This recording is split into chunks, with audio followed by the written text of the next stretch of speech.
yo, your boys are back again. What's happening? And Hugh across the line, looking fabulous, mate. Oh man, actually, I will call that out. Is like I put up a picture the other day of like the state of my just hair and facial hair in lockdown. The responses that I got were so fucking mean. Like, Taking you to task, were they? Yeah, man. Like that was the day after Are You Okay Day, and everybody lost their Are You Okay Day energy like really quickly. Like I put it up, and I was like, man. Like the first reply I got was just, "Damn, you look like shit." It's like, what do you expect, dude? There's no barbers open in that, and it's like, and like, you know, it's like as you were talking about like this morning, like it's like, what's like, mommy, I'll just shave it all off and just start again. No, actually, I was scheming this up because I'm sure the listeners care a lot. That I'm just gonna let it go for like the whole way through lockdown, which it looks like is gonna be what five more weeks or 6 more weeks or something. We got a tentative Freedom Day, and then like just I'm gonna do just like ceremonial, like someone's gonna shave my head and beard, like we're just gonna. Like we're gonna bring in the new post-lockdown world, but I'm just gonna ditch everything. Okay, so that's my plan. That's my plan. As soon as like we get up Freedom Day, which is set for mid-October. It looks like so far from there. Just run into that barber. No, I'm just gonna do it at home. Like someone's gonna do it for me. We're gonna have a barbecue or something, and just because it's gonna be a ceremonial process. Are you guys just do it like? That's how we're going to ring in like the new world. Yeah, that's how it is. Just come into it all baby faced, ready to go. All right. So yeah, look, it's just us. It's been a minute since we've done one of these where we're gonna look at a fight card, break it down a little bit, look at some other stuff as well. From there, let's just start with an event that happened over the weekend. So your boy Sai got Rebellion's Roots underway. Somehow. No more trouble. Got across the line. From there, it actually gained a fair bit of news coverage over the last couple of days as well. Bit of a Channel 9 news story yesterday. Yeah, but it's funny though. Like, I guess with the Channel 9 news, like mainstream media, it was kind of like it was fair how they did it. Yeah. Like some of the alternative media sources that kind of from what Sai was saying were completely actually that was incorrect what they were saying. Yeah, it's not even worth saying what that was. Like, it's just some bullshit. Yeah. Fake news shit. It's irritating because I think the first kind of coverage here there was a question at just like the Daily Victorian Presser, like, wasn't there a Muay Thai event on the weekend? And the response back, has always been like, yes, there was. The event had a COVID-safe plan. It was a professional sporting event. It was crowdless. It was above board, and it went ahead. Like, there's never been any doubt on that. Like, any kind of like pushback, if you will, has just been from like just idiots trying to, I guess, like that's what kind of annoys me is it's being used as kind of a bit of leverage to kind of fuel this sort of very political. Why this and not that kind of debate. And the issue essentially was like people pushing that there was a Muay Thai event with a crowd of 100, which is not true. There was no crowd, and there was only kind of, if counting up all the fighters and officials, there was like 60 something people, and they weren't all there at the same time. So I broke this down on the guys podcast, the Muay Thai hour. Like they had to run like kind of a system of, you can come a couple fights before you, or similar to what Andrew did last year, and then after you fight you've got to go home. And so the total number of people involved with the event were not in the venue at the same time, and there was no crowd, which is just like, it's irritating. And it's the case with a lot of news at the moment. Like, you just kind of drum up parts of the story to suit what you're trying to spin it as. But yeah, as you say, that's all they're doing, just pushing agendas. When it got onto Channel 9 News, they they thought to actually go and talk to Sai, not like just speculate what happened. And the conclusion they drew was that it was an approved, COVID safe, whatever you want to call it, event. And look, probably as much as it sucks to say, it doesn't look like that's now. I think we will probably look back on this as like the one-off major crowdless event. I think some people's hope for this whole thing was that it would set the standard for like a move forward kind of model. Yeah. To do the crowdless thing, it looks like, you know, you're not going to get that approved again next weekend. I think. Yeah. You know, they're standing, the Victorian government, like, and the police standing by their decision to approve and allow it to go, because they did check it up as well. It's not like they were just given the stamp and allowed to just go and run it themselves. But yeah, probably looks like now they're going to, you know, they've caught a little bit of fire. It's irritating. It's an irritating thing about the way people engage with news at the moment. You know, everything is just everyone. I mean, not everyone, but there's just a lot of very heated kind of individual agenda driven conversations, and if anything pops up that can potentially be kind of fuel to the fire, they'll swallow it up and, you know, display information as it suits what they want to say rather than what actually happened. And it's another thing, like, I mean, it's a different conversation, to be honest, and doesn't have that much to do with combat sport. But it's like, it's the way we are currently conditioned to receive news. It's that the way, you know, it's the Facebook feed style of news. Something just pops up and grabs your attention, and it's all related to COVID at the moment, and it's all, there's something new every few minutes. So it's like people have just given up on fact checking effectively. Like, it's like you pick your camp and you just get on board with the news that seems in line with what you believe, rather than having a look at those whole picture. Because, you know, in a traditional news cycle, these things get fleshed out and the facts come to the surface. But, you know, we're all at home. We're only getting our news through screens at the moment. And the next story just drops on the pile so quickly that no one, you know, these things don't kind of see their entire life cycle through. So it's irritating. And it's irritating to see, you know, the event have to push through so many hurdles to go ahead and finally get over the line and, you know, just kind of get through this. But, you know, Sai was good on the news. Yeah, look, I was always worried, like when anything like news grabs something like that, like how much it will hurt the branding, and like, you know, how it will affect Muay Thai from there. But generally, I thought it was a pretty fair report, nothing slanderous. Sai had the answers, and it was like, you know, and at the end of the report, they said, yeah, it followed all the protocols and stuff. And it's like, yeah, I don't know, everyone's making a fucking big fuss about it for. Yeah. And it's like it got some airtime on it, which is good. You got to see some of the event. Which is good, yeah.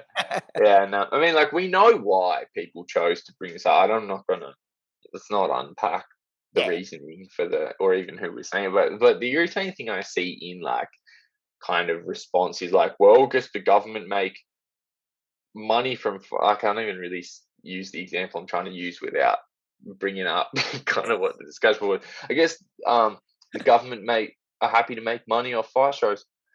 No one made money. Like, no one's gone to the bank after this. $100 off a permit? No, that was worth it. Yeah, like, it's you know, and you know, it's not like the event would have been.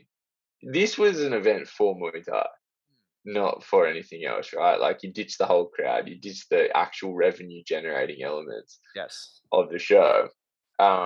Just the idea that you could then be held as like, look, the Victorian government let this go ahead just because it lines their pockets. It's just like, you're just not paying attention. It is. It was pretty tone deaf. No one doing anything in Muay Thai is doing it for the money. No, of course not. Yeah, unless you like eating 2-minute noodles. Sleeping on the street. That's it.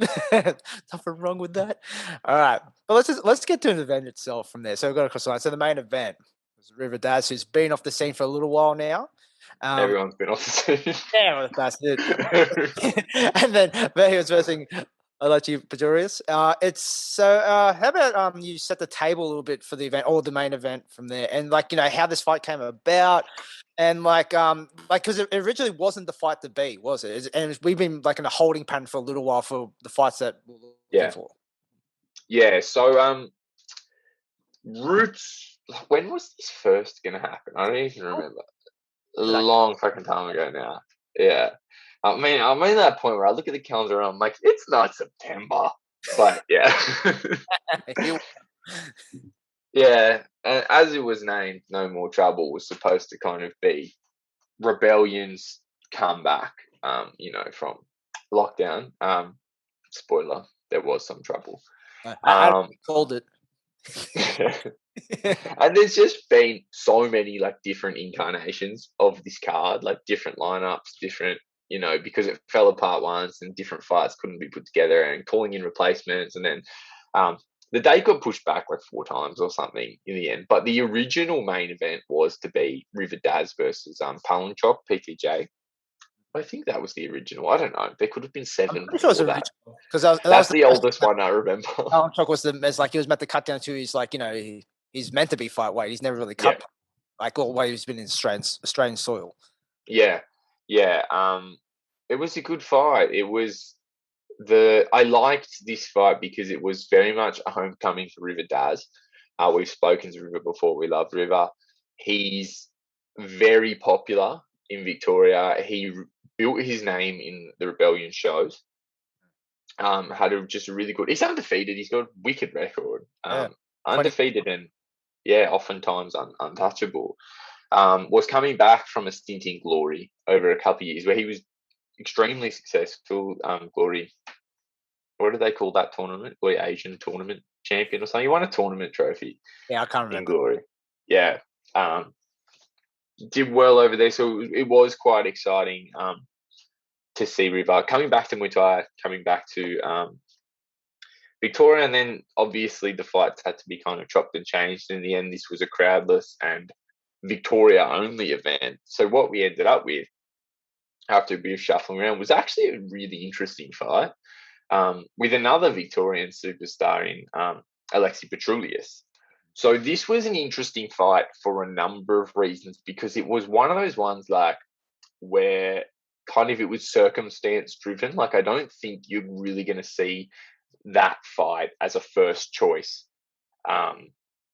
because the guys fight at different weights. Alexi's grown a bit, especially like kind of getting into sort of the later part of his career that he's in. Likes to hang out at more so sort of 67 these days, I think.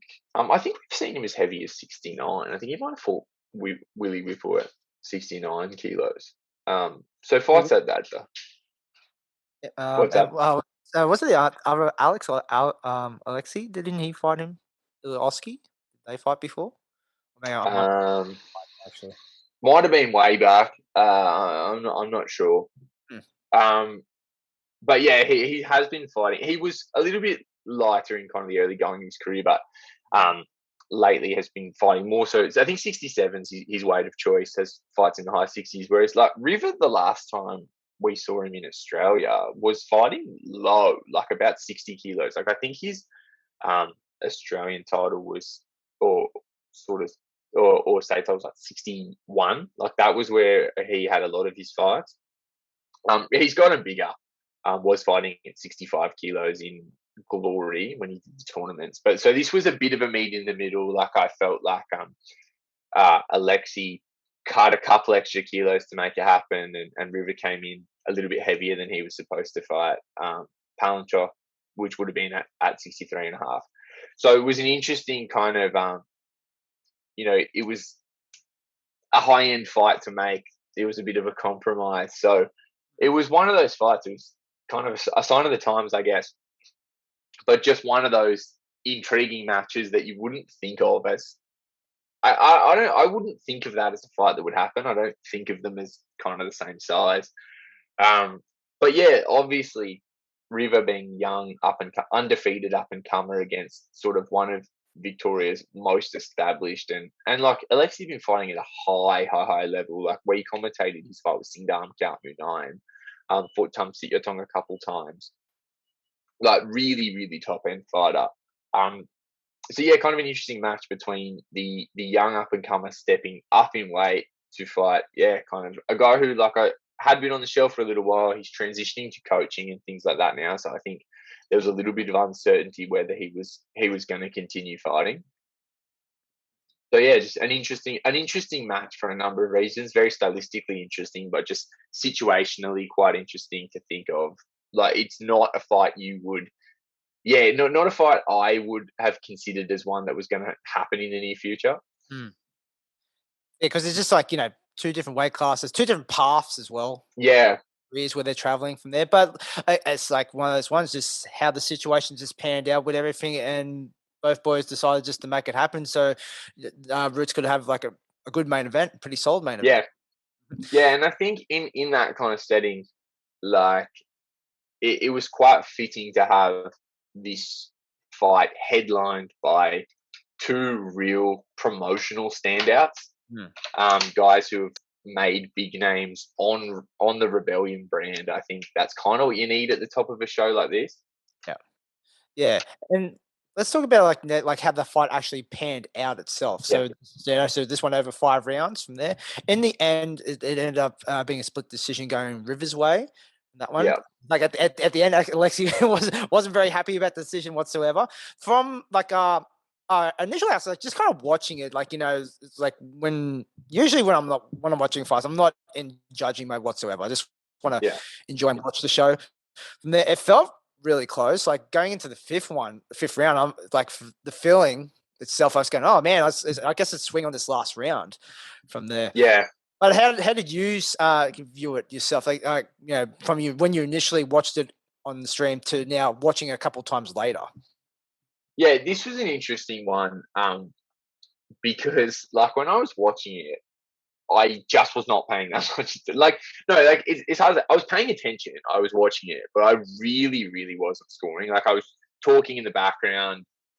We'd put a call together to just kind of all watch as a group, and then I think like for me, maybe it's my attention span. If I'm not actually note taking round by round, I find it really difficult to have an idea of who won a fight. So like what I kind of got from watching it and sort of just watching and talking and not really being like zoned into it is like it's really like when they went to the cards, I was like, I have no idea who won that. Not by nature of like it was a super hard fight to score, but just from a place of like I don't know what happened in round one. It's like it had all kind of melted together, but the picture in my head was Alexi had started much stronger and River had kind of had a really strong finish, but I wasn't sure what had happened round by round.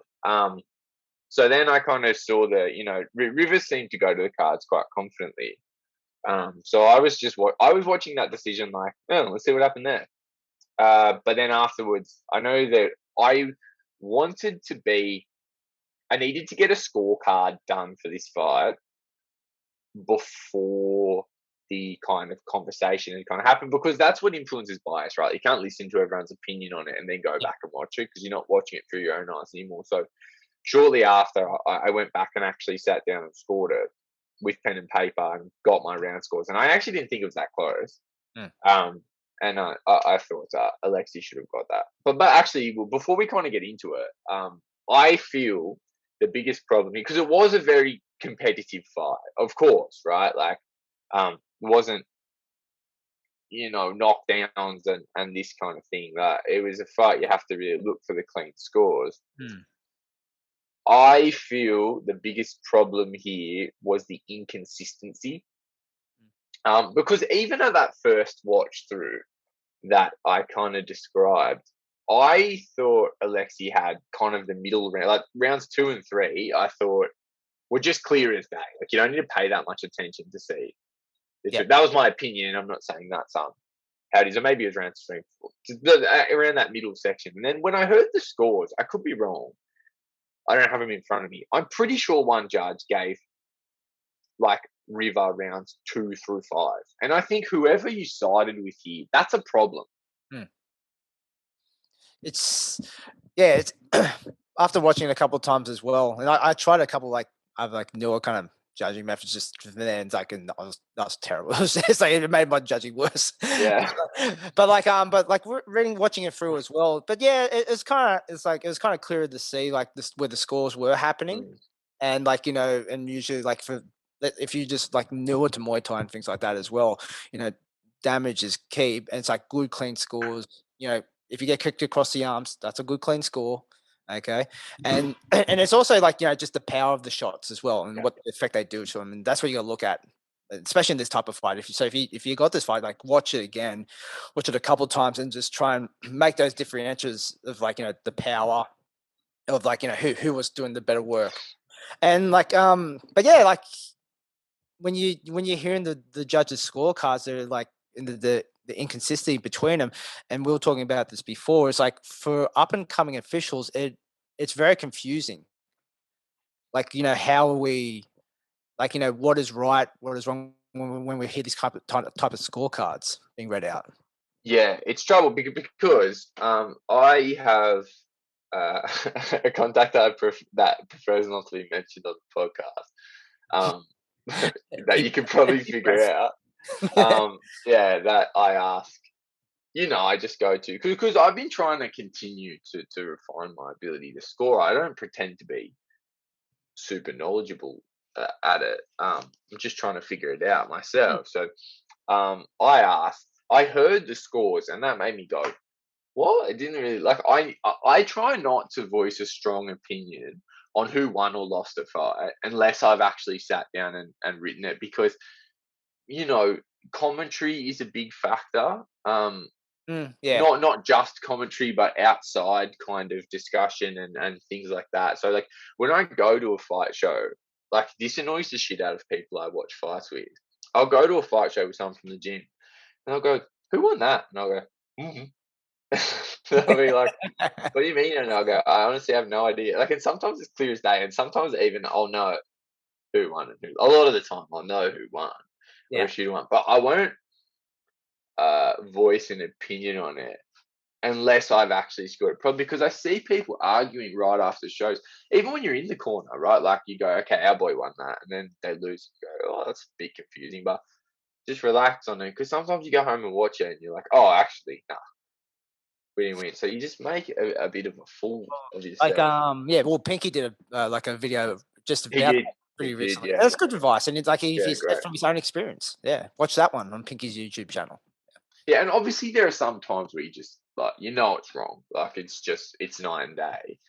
Um, and that's who won, who lost. It's easy, and these fights are wrong sometimes. But like when I'm watching, I really just feel like from an integrity standpoint, you can't voice an opinion unless you have taken it through the kind of process of scoring, and that's why because I don't want to go and say I don't want to change my mind. Mm. You know what I mean? It's a lot like when we were talking after this fight. I was like, I don't know who won. Like, I'll go and watch it because I also think I really like Muay Thai. I like to watch it just as a spectator, and that is very different to judging. Like, I Mm. feel like that's when you judge a bit, you understand that. Like when I'm sitting ringside, I've only done it a few times to judge fights. Like, I don't enjoy them. Mm. Like, I don't not enjoy them, but I'm not like it's a very like we talked to Michael Green about the other day. You don't see it the same way. It's just very analytical. Like Mm. so when I'm just sitting down to enjoy it, that's why I try not to have an opinion because have not done the work to have an opinion. If that makes some sense, like I can't you know in terms of like I can't credibly say what I thought happened unless I've actually put it through the process, and like official scorecards are available online. You can download them and fill up one out, and that's what I generally do. Mm. Um, because you have to hold it to you can't have inconsistency. Well, you do, but you shouldn't have inconsistency. Kind of what we're talking about, but like you're. I don't want to insert myself into a discourse if I do not have an opinion on because that's what I think one of the biggest problems with judging is people jump on Facebook as soon as the fight happens and go, "What was the go with that decision? Why did this go?" And then 2 days later they go, "Nah, actually I watched it again and I changed my mind." Yeah. well, maybe you should have piped down until you watched it the second time through. You know what I mean? Like, It's like that, you know, how you like if you're gonna write an angry email, you write it out first, don't send it. Like, yeah, sit on it for a little bit, and then look back and go, oh, okay, I might wipe that and start it again. yeah, because like it's gonna be you that looks like an idiot when you just and you don't look credible. Like this is like what we're talking about. Like when I said I needed to get a card done before I had heard from anyone, and that was also the advice I got. Mm. Because like you can't be someone that watches a fight, feels one way about. No, I mean you can. I'll rephrase this right because I always watch fights, and then I go to. I know a lot of people that know a lot about Muay Thai, so I ask them, "What did you think? Did you have a scorecard? Can I compare my scorecard to yours?" But Mm. come into those discussions with your card done. Because that's what I think people want to come in and go, what did you think? What did you think? What did you think? And then they actually voice their opinion because they don't want to like, Mm. you've got to be willing to be wrong. And that's why, like, I've had heaps of fights where I'm like, right, I scored it this to this. What did you think? And like, someone's like, no, you're an idiot. And then they'll explain why. And then now I know, right? But I can't go around asking people, what's your scorecard? What's your Mm. scorecard? What's your scorecard? And then try to formulate an opinion because it's too Yeah. diluted by and now you're not seeing the fight just through your own um, analytical ability. So that's a process I think um, other people can kind of start to follow. Is like, yes, ask people what they thought, but don't be trying to come at it from a place of like, tell me what you thought, and then I'll tell you what I thought. Because most people that do that, Yeah. like, there's so many people that you have a conversation and they'll be like, I thought fighter A won, and you're like, nah, I thought fighter B won, and they're like, you know what? Now you mention it, you're right. Like, like, don't be like that. Like, have your opinion and really try to learn. A few people that I find that do that as well, they probably send like a mass text out as well. Yeah. And then they go, I'll pick the one like it's like, yeah, oh yeah, but I'll pick the one I like though. It's like, hey, you side with me. That's the answer I'm gonna go Yeah, with. like we can't really grow as a sporting fandom Mm. if like everyone's like, like one of the rites of passage of being a sports fan in a mainstream sport is having a dumbass opinion. Like that's what sporting discourse is. It's just like everyone's saying their piece and going back and forth, but we don't grow like more knowledgeable as a collective Yeah. if we just kind of wait for people above us to Mm. say what they think and then let like the sort of quote unquote smart opinion be quite clear and then just kind of copy it. Yeah, that's right. Well, it's like you said, like like just like download online, do a scorecard, and like you can just like be honest, and like you can reach out to a lot of the guests that we've had on here that are officials, and they're more than happy to Yeah, like, yeah, for the just out of their own time to just try to help educate you as well. Like don't like it might be your scorecard might be dog shit. That's okay. that's fine. Yeah, Hey, it's like, that's how you gotta learn, it's like same thing. I judge fights at the moment. It's fucking terrible from that one. And it's like, yeah, but like, but then I learn from it as well. But like, if someone's like, ask the right people and then they just go, look, you got to see it like this, like that. And then that's how you grow over time, man. It's like any learn. yeah. And that's the most important part is like that's how you will actually figure it out because you can't be going to someone trying to just demonstrate to them that you have the same opinion as them. Hmm. You got to be like, all right, I saw round one, fighter A1 because he did this and this. And then they can go, nah, this is why you are incorrect. Fighter B1 because he did this and this. And then you start then it actually changes the lens through which you see the fight. Hmm. And that's how you will grow. Whereas if you try to be conservative about being wrong, you will never actually figure out how to be right. Exactly. So going from that, let's look at the fight itself a little bit now. So Yes. like the narrative of the fight, how it goes on. Just a preface or anyone else, same thing. As we're doing breakdowns from here, we're not giving shit to to River or to Alexi from that one. It's just like this is just purely analytical, and you don't have to agree with it either. But like this is this is what we kind of saw, and just hopefully it it helps educate a few people as well. Yeah. Don't just go out your way to get butthurt if you just don't like what either. No, well, yeah, it's just sports, right? Like that's what Muay Thai really doesn't have. That helps the growth of sports is just kind of analysis. It's just like it just is what it is, and at the end of the day, it's just my. I never claim that my opinion on something is right. It's just, like I'm just willing to say what I thought on it. Like if you disagree, maybe you're right. Maybe. That's it. You can always come on and tell us. It's like, this is right. Please, like I think it helps. It helps us get more out of a sport if we're willing to kind of debate things and like.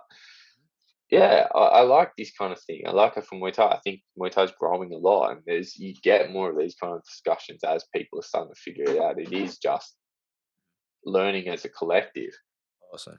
Yeah. So looking back at the fight now, what did you think was the narratives of the fight that kind of led you to your decision that you when you rewatched it?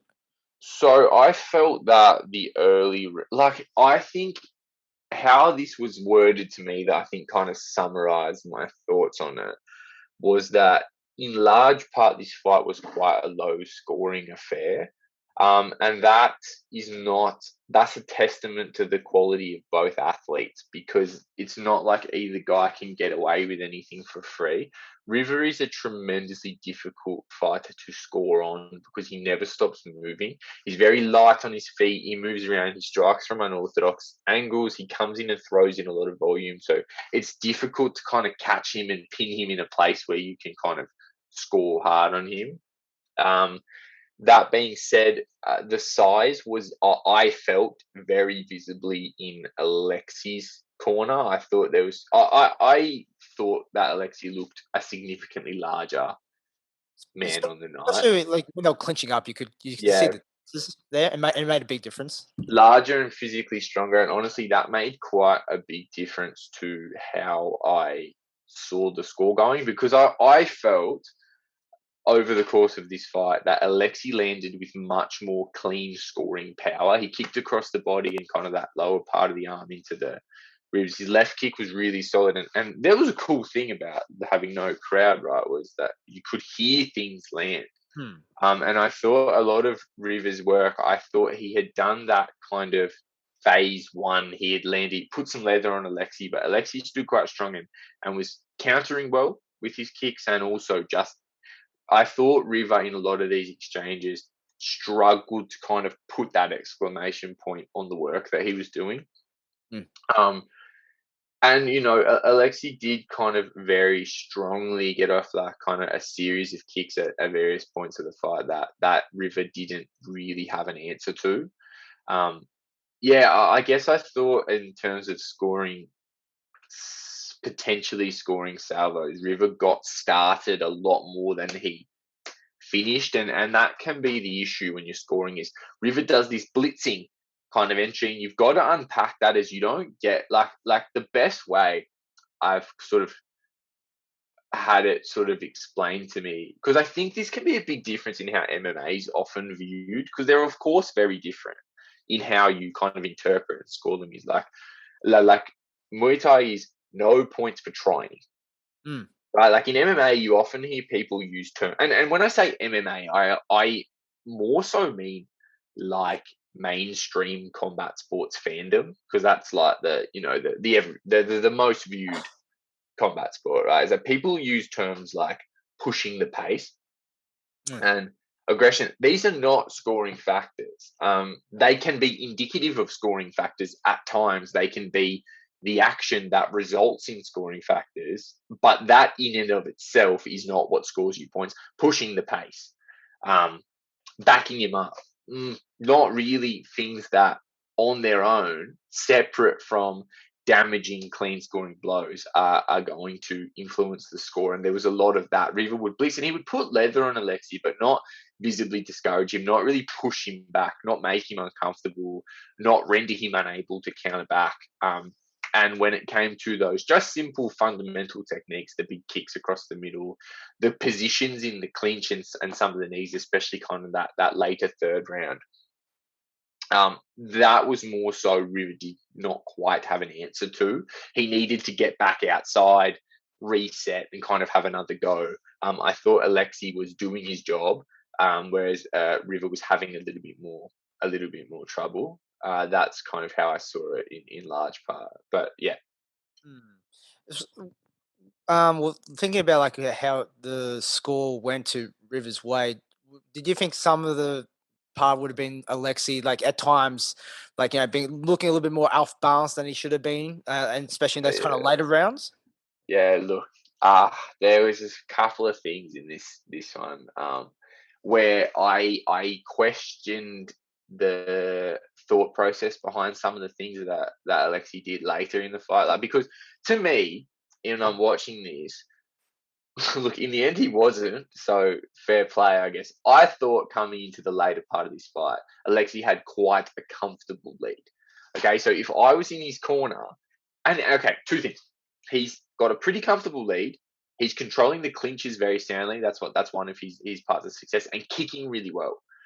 Um, River came out in that fifth round like he really needed to win. And River's got a good ticker. He's got a good heart. Like, do you remember that fight that he had? One of his first glory fights when he was really came down to that last round and Hammer gave him a little pep talk, like, you know, you've come all this way. Like, it was pretty cool.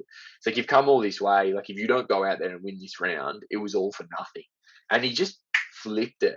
Like really pushed the pace. And this was quite a similar sort of situation because he came out guns blazing in that fifth round. And he's very unorthodox. He's jumping and throwing like all of these kind of video game moves. If I was cornering Alexi, I would have been saying, "You're up. Kick him when he's coming in. He's going to come for you. Can't keep that because, like, we know at this point in the fight what's working. The kicks are working really well. He's going to use your left leg. It's right in front of him. Kick, move, make him chase you, protect your lead." But I kind of thought, like, maybe it's just the entertainer in him, and I do respect that. I thought Alexi River starts to play his unorthodox game, and he's jumping up in the air, and he's throwing in volume, and like I thought Alexi kind of did that too. Like, he started to spin, and like a lot of these, It's like a lot of it was kind of like matching each other's energy a little yeah, bit. where I don't really know that was like the most efficient way to try to get through that. But then I don't know because, like we said, like in the end, one of the judges had Alexi down, like didn't have him up a single round by the time they got into the fifth round. You know what I mean? So I don't know, maybe there was something to it. To me, I'm watching a guy kind of really give away a lead more than he needed to. Because he starts to spin, and a lot of River's best work in the fourth and the fifth rounds was done when Alexi would land quite a good score, but like a potentially good score, but give it away by sacrificing balance completely off the back of it. Like, River was chasing down and kind of elbowing towards the back of his head because he spun around it without sort of too much timing or but to me it kind of did just feel like again, I'm not claiming to know as much about, Alexi is a very experienced fighter, so I'm sure he had his reasoning. It's just that to me, I couldn't unpack what the tactic was. Yeah, because maybe he just wanted to entertain, been a while out of the ring, things like that, and Yeah. it's entertainment at the end of the day. Fair play to him, and it was an entertaining fight. Mhm. Yeah, but that was where I feel like it was a bit frustrating because I was kind of like, man, you're up. Yeah. Like, just kick and do the simple work. Don't Well, don't chase you. it's like you were saying at the start, maybe just like because it was a low scoring fight in terms of, Yeah, if the term low scoring is more so there wasn't huge, big, definitive moments that you can kind of grasp straight away. Go, yep, that's why he won that round. yeah. Those ones. But like maybe for himself, he just felt, he just go, fuck me. Yeah, it's like, just I need a big moment. It's like just to make it feel a bit safer, and they're gonna take a Yeah, maybe that's what it was. But to me, I mean, and this is one of the problems with scoring in general is like, what is a big moment? Because I thought, like, Alexi's clean scoring left kicks were big moments. That's a big moment to me. Maybe to someone with less of a conventional Muay Thai approach, that's not a big moment. You've got to spin or jump or you know what I mean? Like, but yeah, I thought all he You need really to have him needed, on the ropes, just going, oh, just half yeah, dazed and everything. I thought all he really needed to do was kind of understand that, like when you go and train at like especially like a Bangkok camp that are very into like the stadium game, like, the nuances of that scoring, they're very into having you play Like, I remember when I was in Thailand once, I had a trainer who he made me do 2 different rounds to finish my pads always, like, 'cause he made me the most tired. And then he say, "We do 1 round that we're losing round 5, and 1 round that we're winning round 5." And the difference in that, so if we're winning round 5, it was a bit more focused on the hands because I'm not so worried about the definitive scores. I'm trying a knockout, right? It's like, so pressure game, a little bit more volume, a little bit more kind of and also ring cutting. Don't let the other person kind of just slip out and negate the fight. Elements like that are very much aggressive and knockout focused game. Then the other round that we would finish the day on would be, we're winning round 5, and that was disengage. And the trainer would kind of put his head down and chase me around the ring, and he'd make me counter kick and make me just move and keep and just like make sure that basically that's coming at it with a mentality of he's trying to do what we described in the last round. You're Mm. just trying to keep him off you and sneak a few little scores, like little trips and stuff, switch kicks. Like, I think like that was like, to me watching it, Alexi was up, but playing it from that more desperate, like he was chasing. Like, it's the difference is, are you chasing a win or are you protecting a lead? I Mm. thought Alexi was fighting like he was chasing the win, like spinning and stuff like that.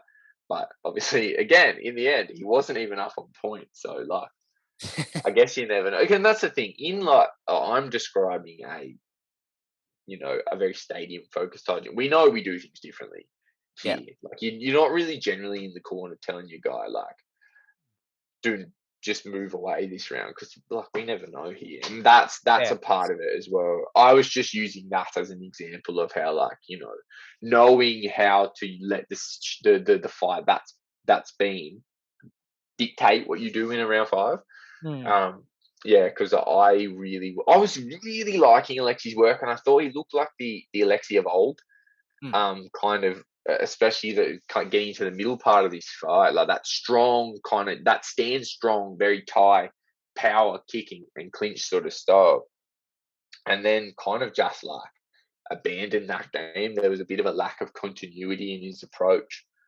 Um, but again, he is an entertainer. He's been in some wicked fights. I guess that was a little part of it. Like, River starts to drive the energy up, and Alexi doesn't want to nullify. He wants to fight back. But yeah, that was something I was a little bit watching at home. Like, stop it! Don't spin again, man. That's it. Just take the win. But yeah, like I said, at the end of the day, it didn't really matter on some of the judges' scorecards anyway. But it's also like, we've seen Alexi fight for many years, right? He's never been a guy that we remember.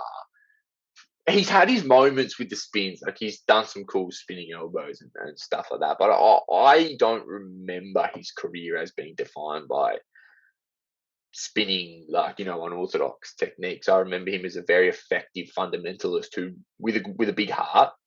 Mm. Um, so to me, River is a guy who's good at that unorthodox style. He doesn't have like as traditional a background. He likes his, you know, techniques influenced by kind of other arts. He likes to jump and spin, techniques I couldn't even really describe, to be honest. But I often feel when you fight someone who has a proficiency at that kind of game, it can be quite dangerous to try to play it with them.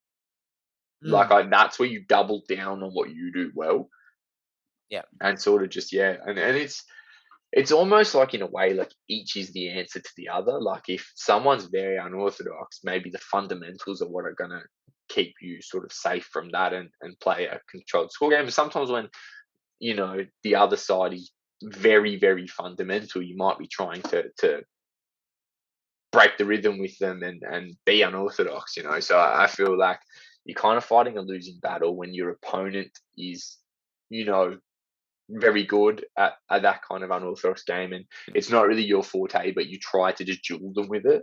Yeah. It was interesting because, like, how, yeah, as we were kind of saying, like Alexia was like almost like mimicking like um River's energy in the fifth, but like in the early rounds, like River was trying to mimic Alexi a little bit and like going into those kind of clinching exchanges, Yeah, bigger man, and like trying to get the elbows going. You could see it was like yeah, really trying to hit the elbows through from there. But like, Alexi's like he's cool. He's like, he's cool as in the clinch from there. He's the bigger yeah, guy even. So like it was like, yeah, it was a kind of like a bit of a funny strategy there. I was finding from River. yeah. And I thought that was even a little bit of a like a not a turning point per se, but somewhere where, to me, Alexi was pulling ahead. It was in that kind of elbow game, in that like River was kind of trying to get in and use those cheek, and he landed some sweet elbows. He did. Yeah, he did. Yeah. He did some good work, but Alexi would kind of be like, okay, we're elbowing now. You can have one.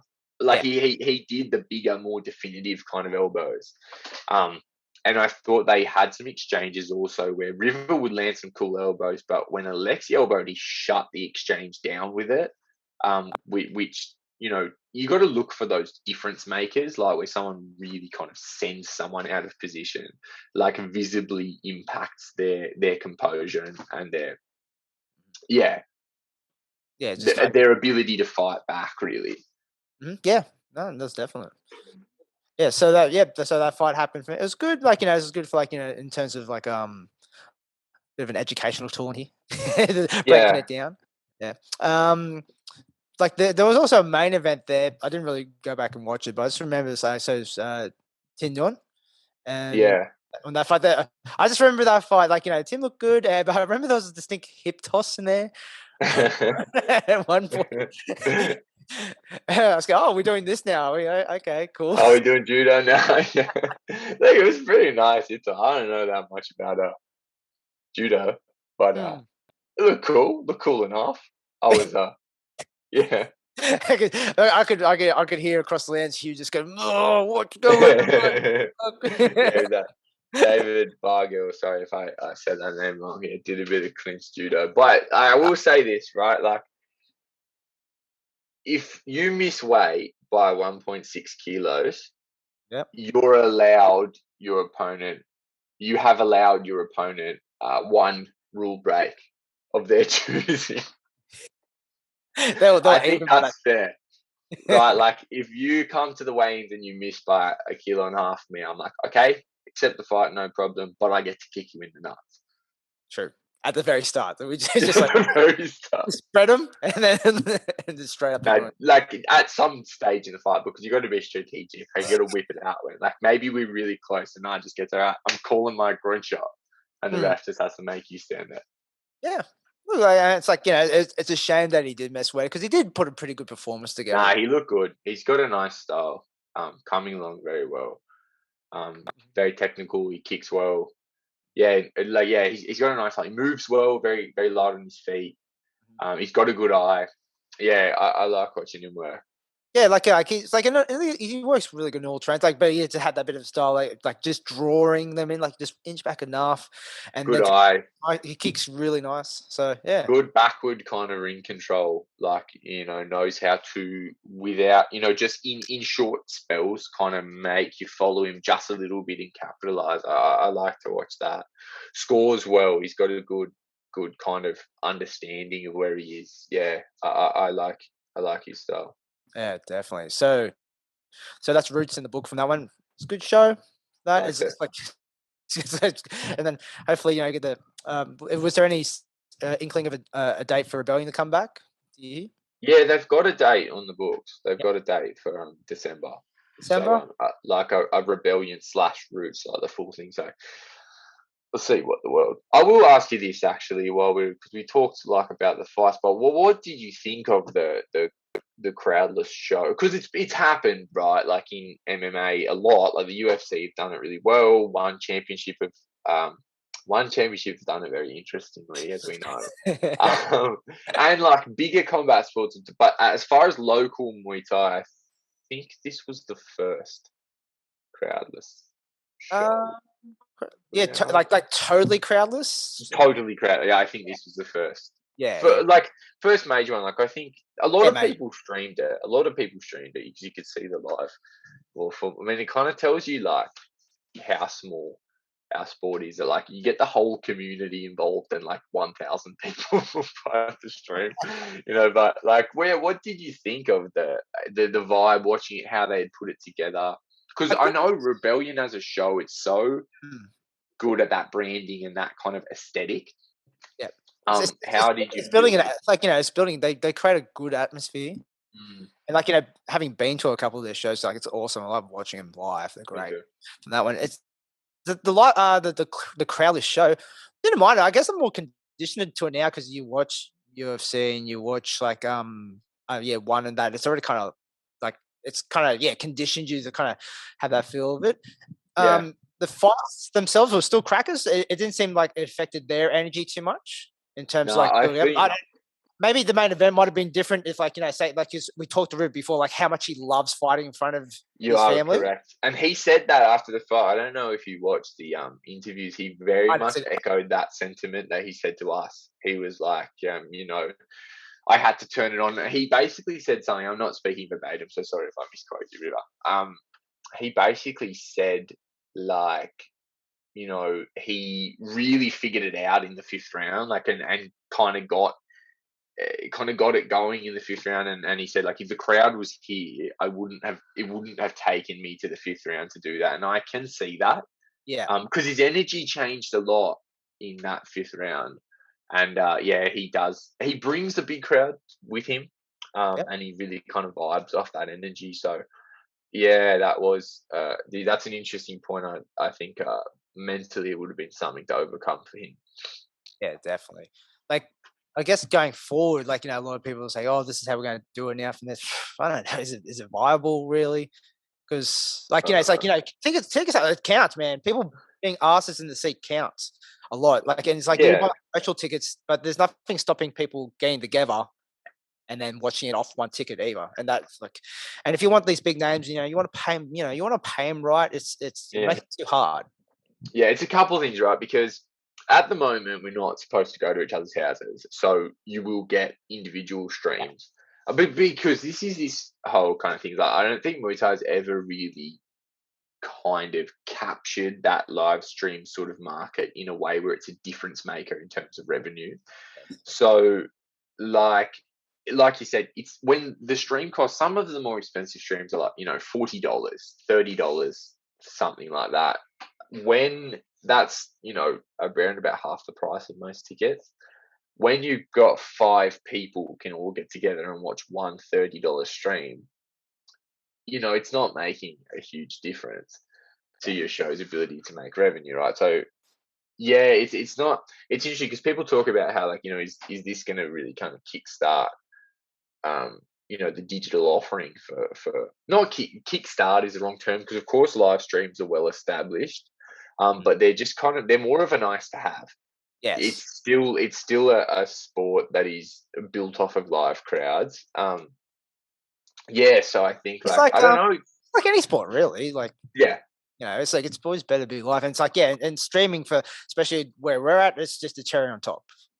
yeah, yeah, and it's for interstate people to tune in and stuff like that. It's not like making a difference. Probably costs money most of the Yeah. time. Look, we're at a good place. It's grown a lot in that, like, you will rarely have a major show with no stream. Like, I can't think of the last time like there was some big. Like, you're not going to get like Toby Smith versus George Mann, and like you've just got to watch it on someone's iPhone video if you don't happen to be in WA. You know what I mean? But yeah, it's a nice to have. It's an element of brand as well. It's not really like something that's contributing, and it's something that there's room for growth in. And it's something I think about a bit. I have discussions with these people. It's like, what would it take to actually make you know, I mean, it's a couple of things to make it a difference maker in terms of show's profitability, but also to create a platform to expand out on Australian Muay Thai's following. Because, like, I had one fight. I haven't fought crowdless, but I fought in like a very tightly restricted crowd show, and that's probably my fight that, like, the most people I know have seen, because, like, for the most part you can't stream it if you're in town. But that was one of the shows where they were just like, it's open, everyone wherever you are can watch. So like heaps of people that wouldn't get up and go to a venue to watch a fight watch that in their houses. And it's interesting because they've now enjoyed that, and they'll come next time. And that's what streaming is, a big part of that. So, like, it'll be interesting to see how this limited crowd kind of thing and having to focus on the live streams does for the coexistence of crowd and live stream moving forward. Because if we could come up with a place where, like, all the major shows can exist on some kind of streaming service, Hmm. and you pay it would do a lot to kind of create we're never going to have like a one show that's on every month and that's the pinnacle, but a network of shows do comprise the top end of Australian Muay Thai. If there was a one place to catch all of that and really start to get a feel for the schedule and learn who the regular fighters are, that would be big. That would be big for fandom. It would be big for actually, if you could get it to a place where that will actually grow the crowds rather than detract from them. So Yeah. there's room to think there.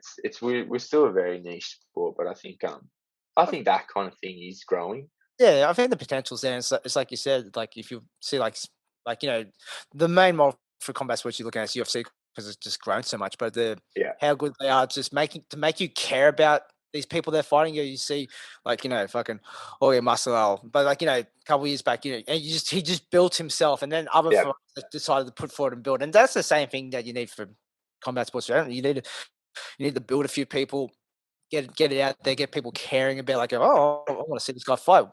Be it, I want to see him win or go fuck, I want to see him lose.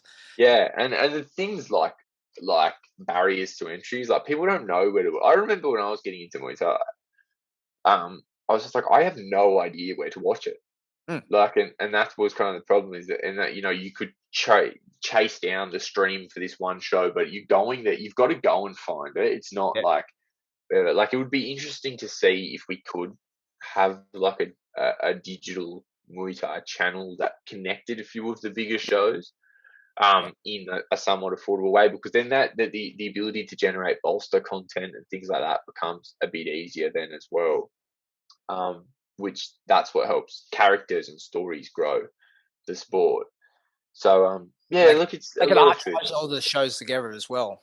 Yeah, Um, and create that, like, you see a guy fight on sort of one show and then he pops back mhm. up on another show and you can start to follow, because that's what, like, the best example. Do you remember when like Fox Sports ran combat fights? They had some umbrella name for all the shows, but you'd watch the Fox Sports on a Friday and there'd be a Muay Thai show on. Mm, It wasn't like one show consistently churning out, but they kind of created like a sense of uniformity in the branding and stuff like that. And Evo was on there and Knees was on there and things like that. That's kind of like, if we could come up with like a digital equivalent to that, yeah. that's affordable and viable to do, that would be interesting. Oh, it's it. What's a big kind of sporting stream? Is KO Sports or? Chaos Sports, yeah. Well, it's like if you can package together something like that and getting on on a major stream, phew, man, it, Imagine if Rebellion was on KO, that would be massive. it would. It'd get lots of eyes on it. It's like it'd be great, wouldn't Well, that's it? kind of the other But thing that's interesting about the packaging of digital content these days is like, the competition used to be for airtime. So, if your event is on at 8 p.m. on a Saturday, good luck against that round of NRL, right? Because yeah, that's what the majority of people want to see. Whereas when you open up KO Sports, 19 sports can be running at the same time. It's live, but it's that streaming service style of interface. So it's like there's no reason that you can't just cut. There's room. There's more room than ever for niches with the growth of on-demand content, because you don't have to compete. It's like we are in a space where the way that we produce digital content is like, someone doesn't have to lose for you to win a little bit more. yeah, Like, we have so many more channels and digital options that, like, it's not this, like, um, idea that what is on the TV is what's available to watch, and whoever has the most money can take that spot. Like, everyone who wants to watch this event can watch this, and everyone who wants to watch, this other event can watch that, all at the same time, all through the same sort of platforms. everyone I can have think there's a seat at the table. Yeah, like, I think there's more room than ever for growth if you're an optimist. But I understand why people with kind of actual financial stake are maybe not optimists. Well, I guess if you look at the rebellion numbers from there, it was just a root show, probably like a full rebellion show, a different story and viewers from Yeah, there. Because if you took the Roots one to Chaos First, go, oh, I'll get this many, and then they just go, yeah, yeah, okay, buddy, whatever. yeah. But then again, I mean, like, it's interesting because, like, a month of KO Sports is probably cheaper than the stream, right? So if you bring in a bunch of new people, it's incremental, but it's still a gain. You know what I mean? That's the other side of having like this, multi-sport platforms. Because it's interesting as well. Because I mean, like, if we could, I think the viability of a crowdless show is difficult to assess until you've got interstaters in as well. Because like if you've got a crowdless Melbourne show, but you flew in someone from WA and a couple of big names from Queensland, and you said now you're going to see those numbers Yeah. up. Because really, the numbers for this stream for an all Melbourne show, obviously around the country, everyone's watching, but like it's difficult to get people's investment. Mhm. So it really would have been largely dominated by the Victorian fandom. When you think of it that way, it's pretty good numbers. Yeah. So it's like, yeah, it would have been mainly that state, and then you just got all the diehards that just want to support the show, which is great. It's like they had a lot of good support as well in terms of their sponsor package as well. Yeah, which was really cool to see. Even to the point, I think Sal was saying like, I can't have any more sponsors. Like, there's no more room on the poster, which is really good. Yeah. Yeah, good to see. But that's kind of the other side of it. Is like another thing that makes the viability a little bit more questionable because you go, if we started doing this once a month, we couldn't have everyone just like everyone saw this as like this was the last ditch attempt to get this over the line, and they generously reached into their pockets to just help make it happen, which was sick. But if this was to become a regular thing, it's a little bit less. The sponsorship model has to become a bit more traditional rather than like, you know, me just giving you some money because I like you kind of sponsorship, like to help. Yeah, that's it. Like, well, I guess, well, I remember Kieran talking about this once where we were like, they're getting sponsors and things like that. And it's really like, at the moment, I think a lot of promotions, well, like, the majority of promotions probably is like, if someone's getting sponsored, it's like, you're not going to see like a return on your investment. They just do it because they Yeah, just love the sport, or they they just, like it. Yeah. the proponent just want to help them out a lot of times. Yeah. Yeah, and that kind of next tier in sponsorship is relationships where like, you look at rebellions kind of that they have climbed that rung where it's not like people are sponsoring the show by just buying a table. Which is a great way to, if you want to support a show, but it's that, yeah, that's the supporter type of sponsorship. And where you look at like they've got Fairtex, and Fairtex puts the guys in their brand, puts their ring canvas down, really contributes to that kind of look and feel of rebellion. That's a great way to elevate a Thai boxing brand among Thai boxing fans in Australia. Like that's a mutual sponsorship relationship. Also gives the Fairtex, a lot of Fairtex fighters have come over. It creates opportunity for them. It is very much a two-way street, and that's what I'd like to see more shows get to a position that they could do, where understanding how sponsors and events can drive value for each other, because that's how we move into bigger sponsorship arrangements. Oh yeah, definitely. Hopefully get that stage. Just gotta. Okay, it's like it's like being rebellion. You just gotta be consistent, and so like you're the last man standing after a long period of time. And you've built Mm. that brand, and Yeah, like with and most that's things, why they are able to do a crowdless show, because they have that sort of longevity and that brand position in Australia, and loyalty. obviously, yeah, It takes a takes a lot to put this on, but this is also like this whole show was just kind of size drive. Like it was a pretty impressive thing to pull yeah. off. I would have just given It's up. just one of those. It was just the show. Just go, no, it's happening, no matter what. I'm just gonna make it happen. Like the number of just different incarnations of the show is like incredible. Hmm. Well, I guess it's like for us, it's down here, like with all the stuff that's going on in October, like our freedoms are coming back, but like for ourselves, like so you can do like what I was reading, like you can do outdoor ticket events, 500 people, Yep. indoor stuff, you can be 75% capacity. Shadow? Yeah. Anyway. Yeah, that's but like in terms of like shows coming back, it's not too bad. So It's I thought it'd be a lot pretty good. worse. That's Yeah, pretty good. I think it probably just comes down to if they like determine the event is COVID safe. You know what I mean? Because I can also see it being like, yeah, you can have 75% capacity for your singing event, but once we start getting two fighters and a ref like getting right up in their grill saying Yeah. no or whatever, but yeah, I think it looks like there's room to get something happening by the end of this year. You know what I mean? Even if it's like, the weather's good, outdoor. It's like Yeah, like I feel like there's certain things about this that it's like I don't want to see.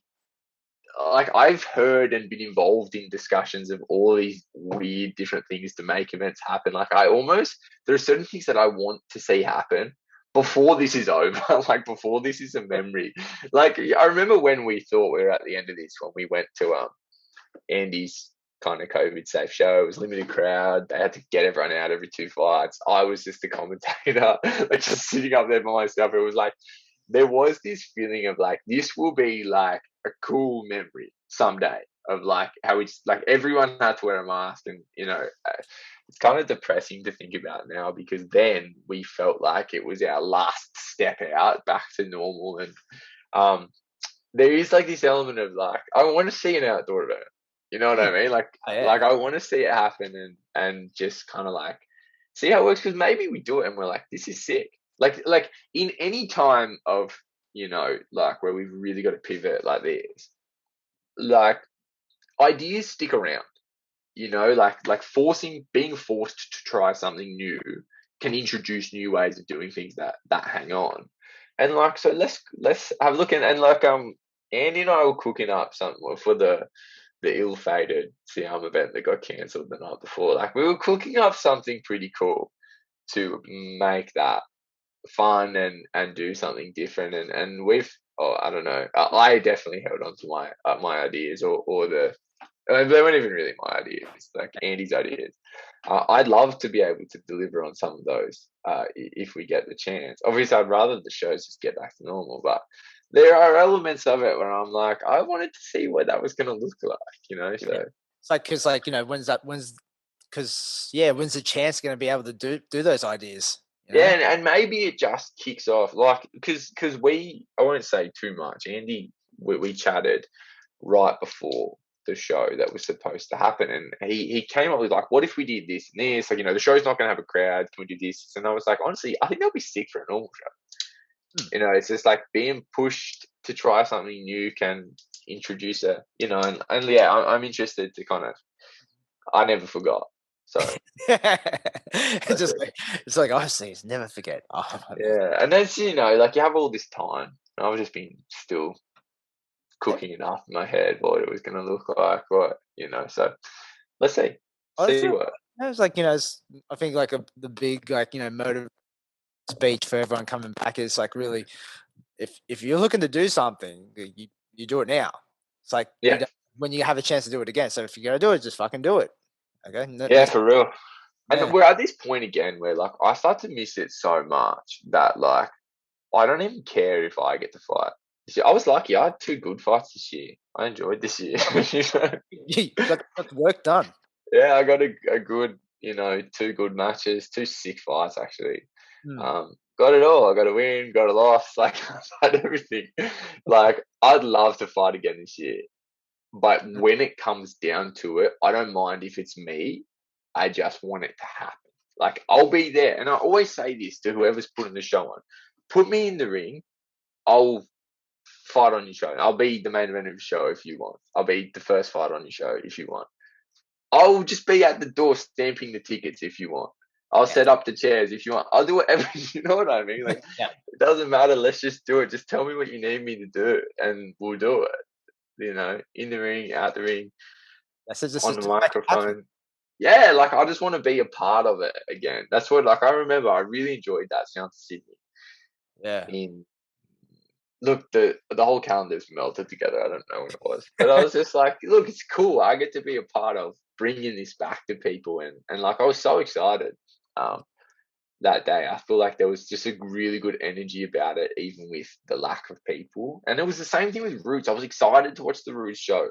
There was no crowd, but there was a bit of a buzz around the community because of the big question mark about seeing what was going to happen. And yeah, I think in the end, you just want to, if you can play a role in it somehow, that's what it's about. I don't, I'm lucky I've had heaps of fights, not heaps, like, I've had some number of fights. I don't know. I've been lucky to be active. I've always had the opportunity. Now I care about seeing some of these guys that have really had to hit pause on like the early going, like the getting their some experience under their belt as part of their career. Like, I want them to get a run. Guys at our gym, guys at other gyms like that, have really just been sitting there unable to kind of kick things off. Like, 2 years is a long time for an athletic career. That's right, man. Like, yeah, you forget about that sometimes. So this guy's, no, a lot of guys are just getting momentum, and Yeah. it just came to a crash and halt. But And I think people, like, we've talked about it heaps of times over the course of this global pandemic, that it's like there comes a point in your career where you're like, all right, this guy's ready. He's going to have a run. He needs to fight and fight. And that's always been my mentality. It was my mentality when I was an amateur. It's how I would bring up a fighter. Like, I'd be like, all right, you want to do this? Okay, we're going to do it then. We're going to get you. You're at that point where you can start to really jump in there, take some wins, take some losses, but just gain experience. And like, that's the part. It's really important. Like, once you've got that foundation, you've got it, right? But like, a lot of these guys are not getting the chance to develop it, and I feel bad for them. yeah, that's it. But gonna remain optimistic for us. Yeah. And we'll get And they'll be back. They'll be back when the time comes, right? So I just want to be a part of it when it does happen. Exactly. All right, I think we'll close it off from there. It's like, We didn't talk about Evander Holyfield versus Vitor Belfort. oh fuck. Tito Ortiz versus like Anderson Silva, the Triller fight. Did you see? We'll close on this. Did you see that Tito Ortiz misweight? Yeah, fuck. after basically just saying he was gonna miss weight, like that interview weeks ago, he's like, I lost a lot of respect for Anderson Silva making me cut to 195. Like, I have no idea whether I can make the weight, but I'm gonna do my best. And then he just comes out and miss weight by 2.5 kilos. Fucking miserable fail. And like, it's like, and you got the alternative commentary as well. Donald Trump Senior and Junior. Oh fuck! I love Triller Fight Club, man. It's like, they had the, like, the what, 2 commentary crews. Yeah, they have like a throw to kind of celebrity commentary team. Like they used to do like Uriah Faber and Snoop Dogg back in the day. With the, similar thing. But like, it's like you had Jim Lampley was meant to be on there, and then he just bailed, right? Yeah, he just goes, nah, I'm good. I'm gonna take my head out of the ring on this one. But did you actually also see one thing to close on? Actually, like, you see David Hayes on this card? Oh yeah. Oh, no. David Hayes, like, the third fight down on this card, and like, basically the background of this is like, he's friends with Joe Fournier, the guy that he's fighting. Yeah. And Joe Fournier is just kind of like a rich dude that got into boxing. Like, he has kind of like a lower level, but like, he's been like pro boxing, but like, it seems like he just kind of got into it sort of recreationally. Like, he's a bit of a feature boxer, like very Triller style boxer. Yeah. The backstory I heard for this fight is like, they're mates, and Joe had kind of started to say, like, I'd beat David now. Like, if we box, like, he was getting a bit confident about himself. He's like, yeah, if someone asked him, I think they were even together or something. Like, look it up if you're listening. It's pretty funny. And that basically, like, he said, yeah, he'd been telling people, like, I'd beat him if we fought now. Like, I'm fit, I'm strong. He's been out of the ring for years. And he just went, like, David Hay was just like, let's do it then. So, like, he's coming out of retirement, like, and this is 2 mates settling a bet. Fucking oath. That is a Triller fight then. That's so Triller Fight Club. But honestly, I like it. Like, like, they know their branding. And that's, yeah, I'm not anti-Triller. I think it's cool. I'm not gonna watch it, but like, I think it should exist. Definitely. And like, that main event, like, just full bricked up Vitor Belfort versus like late replacement, like 56-year-old Evander Holyfield. 58. Oof. Like, it was not much better. Like, he was meant to fucking fight coked up Oscar De La Hoya. So like, that was slightly better though. It depends. Like, it depends how coked up Oscar was when he hit the ring, though. Yeah, you are right. But that's one to watch tomorrow in lockdown. Well, maybe the weather is nice enough this weekend that we're not going to watch Triller Fight Club. Well, that's all right. If the sun's out, you shouldn't be inside. All right, guys. So yeah, that'll do it this week. So like, subscribe the episode from there, and we'll catch you next week. All right. See ya. Bye.